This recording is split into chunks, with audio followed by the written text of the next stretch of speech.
ఈ రోజు ఈ వీడియోలో బ్లాక్ బ్యాగ్ అనే సినిమా గురించి మాట్లాడుకుందాం.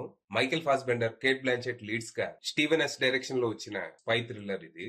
ఈ సినిమా స్టోరీ ఏంటి, దీని మీద నా ఒపీనియన్ ఏంటనేది ఇప్పుడు తెలుసుకుందాం పదండి. ముందుగా ఈ సినిమా స్టోరీ ఏంటంటే, ఈ సినిమాలో మన హీరో జార్జ్ ఒక స్పై అన్నమాట.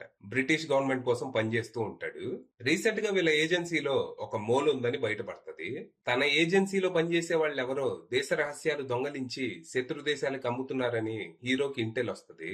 దాంతో మన జార్జ్ ఎవరికీ తెలియకుండా ఇంటర్నల్ ఇన్వెస్టిగేషన్ స్టార్ట్ చేస్తాడు. ఆ ఇన్వెస్టిగేషన్ లో మనోడు కంగు తినేలా దేశ రహస్యాలు దొంగలిస్తుంది మరెవరో కాదు, అదే ఏజెన్సీలో పనిచేస్తున్న తన భార్య క్యాథరిన్ అని తెలుస్తుంది. మరి తర్వాత ఏం జరిగింది? నిజంగా క్యాథరిన్ దేశద్రోహానికి పాల్పడుతుందా, లేకపోతే ఎవరైనా తనని ఫ్రేమ్ చేస్తున్నారా? ఇంతకీ దొంగలించబడ్డ దేశ రహస్యాలు ఏంటి? అవి ఎవరికి చేరుతున్నాయి? దీని వెనక ఎవరున్నారు? చివరికి మన జార్జ్ ఏం చేశాడు? దేశం కోసం భార్యని పట్టించాడా, లేకపోతే భార్య కోసం దేశాన్ని మోసం చేశాడా అనేది మీరు సినిమా చూసి తెలుసుకోవాలి. ఇక ఈ సినిమా బాగుంది, నాకైతే నచ్చింది. ఒక మంచి టెన్షన్ ఫిల్డ్ ఎస్పియోనాజ్ థ్రిల్లర్ అనిపించింది. కాకపోతే ఇది డైలాగ్ హెవీ మూవీ. ఒక్క యాక్షన్ సీన్ కూడా ఉండదు.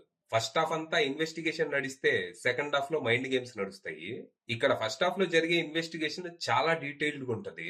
అంటే మన జార్జ్ కి తన భార్య అంటే ప్రాణం.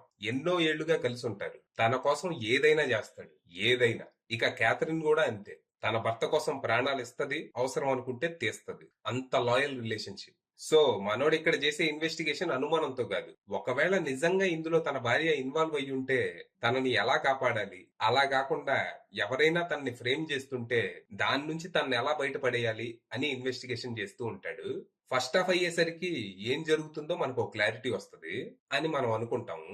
సెకండ్ హాఫ్ లో అసలు గేమ్ మొదలైద్ది. ఇక్కడ కొన్ని షాకింగ్ రెవల్యూషన్స్ ఉంటాయి. మనం ఊహించింది ఏది జరగదు. ఇక్కడ ఒకటి కాదు, రెండు మైండ్ గేమ్స్ రివీల్ అవుతాయి. ఒకటి దేశాన్ని నాశనం చేయటానికైతే, ఇంకొకటి దేశాన్ని కాపాడటానికి.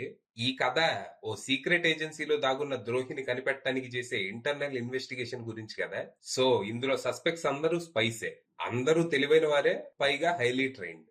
ఇలాంటి వాళ్ళని ఇన్వెస్టిగేట్ చేసి వాళ్ళలోంచి ద్రోహిని బయట పెట్టడం అంటే అది సాదాసీదా విషయం కాదు. ఇంటెలిజెన్స్, పేషెన్స్, ప్లానింగ్ చాలా ముఖ్యం. ఇక్కడ మన హీరోకి అవన్నీ ఉంటాయి. సినిమాలో ఒక్కసారి కూడా మనం హీరో కోప్పట్టం చూడం.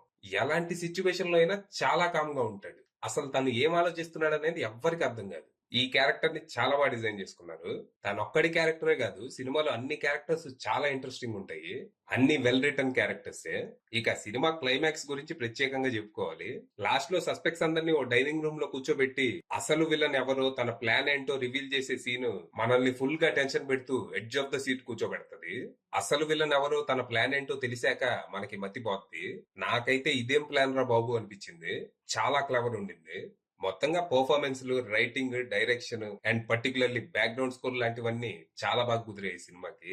ఇక ఇందులో చెప్పుకోదగ్గ డ్రాబ్యాక్స్ అయితే నాకేవీ కనిపించలేదు.